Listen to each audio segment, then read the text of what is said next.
आम्हाला पाणी नाही, इथं थंडाच नाही, उन्हातानाच बसतोय, चिखला पाण्यात बसतोय. 50 वर्ष आयुष्य गेले तरी मच्छी मार्केट व्हायना.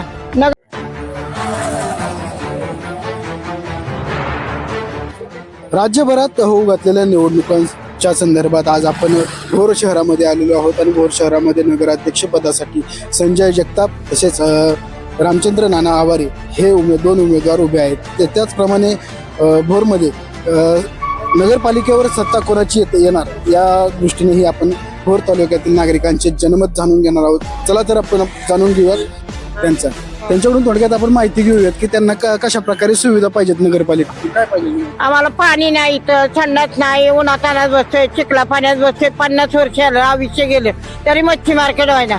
नगरपालिकेत कुठली काही तक्रारी दिल्या, अर्ज दिले तर ती कारवाई करत नाही, कुठली कामं होत नाही. माझी जागा असून माझ्या जागेत टॅक्स, म्हणजे माझी जागा असून दुसरीने बांधकाम केले त्या जागेत, ते मला टॅक्स भरायला लागलाय नगरपालिकेने आणि जागाची लोक वापरतात वादी. एवढे नगरपालिका कुठली कामं आमची होत नाही. आता सत्ता कोणाची कोण निवडून येईल तुम्हाला काय वाटतं? काय आता नशिबाचा भाग.